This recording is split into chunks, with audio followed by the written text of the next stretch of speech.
नमस्कार विद्यार्थी मित्रांनो, आज आपण उदाहरण संग्रह 36 इयत्ता 5वी गणित बघणार आहोत। पहिला प्रश्न बघणार आहोत। खालील अपूर्णांक दशांश पद्धतीत लिहा आणि वाचा। पहिलं उदाहरण दिलेले आहे 3.9/10। आता हा अपूर्णांक आपल्याला दशांश पद्धतीमध्ये लिहायचा आहे आणि वाचायचा आहे। बघा, आता या ठिकाणी 3 ही जी संख्या आहे ही पूर्ण संख्या आहे, म्हणून त्याला आपण या प्रकारे लिहिणार। दशांश पद्धती त्याचे लेखन आपण या प्रकारे करणार। 3 ही पूर्ण संख्या असल्यामुळे 3 लिहून घेतलं, त्यानंतर दशांश चिन्ह, नंतर या ठिकाणी 9/10 होतं। या ठिकाणी 10 या संख्येमध्ये एक शून्य आहे, म्हणून या ठिकाणी आपण 9 लिहायच्या आधी एक दशांश चिन्ह लावलं। बघा, या ठिकाणी 10 ही संख्या होती, 10 या संख्येमध्ये एक शून्य होतं, म्हणून 9 ही संख्या लिहायच्या आधी एक दशांश चिन्ह आपण एका घराच्या नंतर दशांश चिन्ह लावून घेतलं, म्हणजे 3.9। अशा प्रकारे आपण याचं दशांश पद्धतीत लेखन केलेलं आहे। आता याला वाचणार कसे, तर या प्रकारे 3 दशांश चिन्ह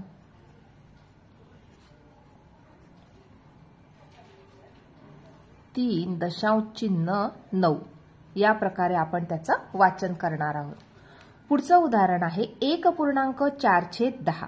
या ठिकाणी सुद्धा 1 ही संख्या पूर्ण आहे, नंतर 4/10 होतं। या ठिकाणी 10 संख्येमध्ये एक शून्य आहे, म्हणून एका घरानंतर आपण दशांश चिन्ह लावणार आहे।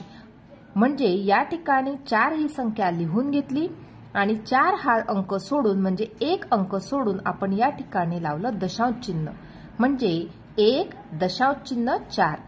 या प्रकारे आपण त्याचं वाचन करणार। 1.4 या प्रकारे आपण त्याचं वाचन करणार आहोत। पुढचं उदाहरण बघणार आहोत 5.3/10।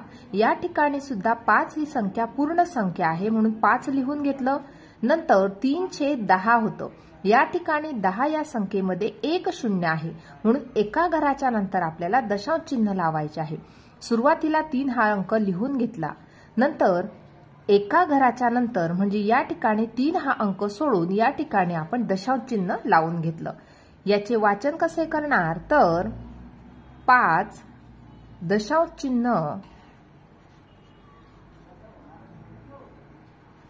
चिन्ह 3 या प्रकारे आपण त्याचं वाचन केलेलं आहे। पुढचं उदाहरण बघणार आहोत। या ठिकाणी बघा 8/10 दिलेला आहे।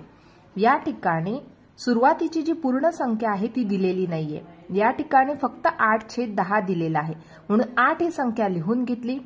खालचा अंक होता 10, म्हणजे या ठिकाणी एक शून्य होतं, म्हणून एका घराच्या नंतर आपण दशांश चिन्ह लावणार आहोत, म्हणून 8 ही अंक सोडून दिला, या ठिकाणी लावलं दशांश चिन्ह आणि या ठिकाणी लावलं शून्य, म्हणजे 0.8।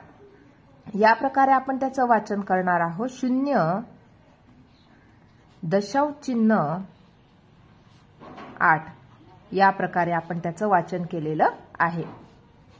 पुढचं उदाहरण आहे 7/10।